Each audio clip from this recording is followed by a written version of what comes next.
I do think it's lovely the way it's been done, that the King has shared his heartfelt thanks for the overwhelming public support he's received in the first statement that he's made since being diagnosed with cancer. Yeah, it's lovely because he obviously wants to communicate, doesn't he? Because he's probably had so many letters and emails and various ways people have shown their support. In his message of thanks from Buckingham Palace, he said, like all those who have been affected by cancer will know, such kind thoughts are the greatest comfort and encouragement. It's a lovely little note, actually. But it follows the announcement from the palace that the King, on the throne for just 17 months, is facing a form of cancer unrelated to his previous prostate treatment. Well, joining us now, royal commentator Richard Fitzwilliams. Very good morning to you, Richard. It's a lovely note, a lovely courtesy that clearly he has been very moved by our feelings of sort of sincerity and love for him.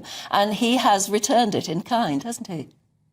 He has indeed. These are his first public comments. I mean, we heard from Queen Camilla and also from Prince William, of course, earlier in the week. But this underlines what he's trying to do and what he was able to do with the mention of the benign but the enlarged prostate he suffered from, the fact that heightened the awareness of it amongst the public. I mean, this apparently is doing exactly the same thing. So, in fact, he's helping others. And also, I mean, there'd be no doubt about it, saving lives too.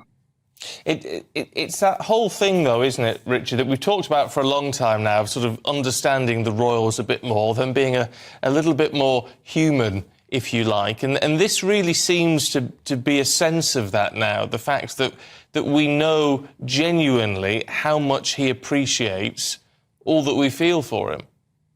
Yes, absolutely. I mean, of course, it's a very fine balance. We don't know what type of cancer he has, just as we don't know the details of the Princess of Wales's abdominal surgery. It's very, very important that whether you're a royal or not, that you have a certain level of privacy. But equally, what you can share, he is sharing. And this, of course, is in contrast to what happened in previous reigns, where the way things were handled was so very, very different. I mean, King George VI, for example, was not even told of the severity of his condition.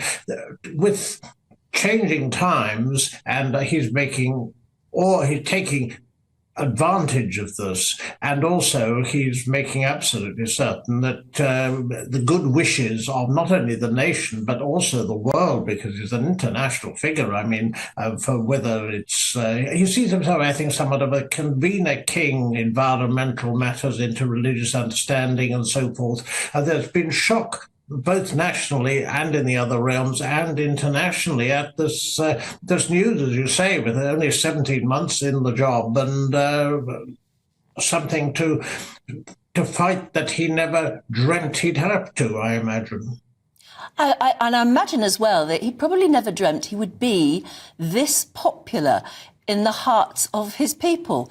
I mean, you know, it was only a few years ago he was really frightened that he would never be popular, and he seems to have captured our hearts, and Camilla too.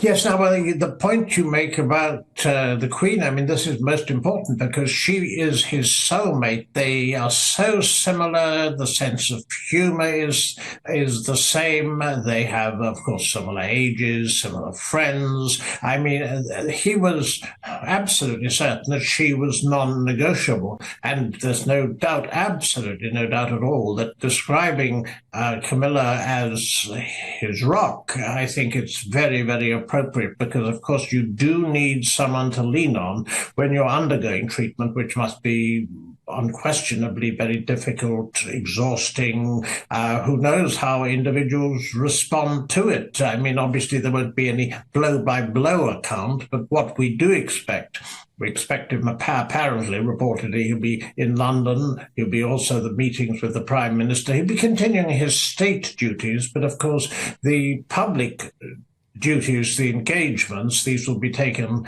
on by others. And of course, it will be very difficult to plan these because looking at the weeks and months ahead, how this treatment will go and so forth, he knows the nation's thoughts are with him. And this is an opportunity for him to say thank you, but also make it clear that he's delighted. Awareness is rising of this pernicious disease.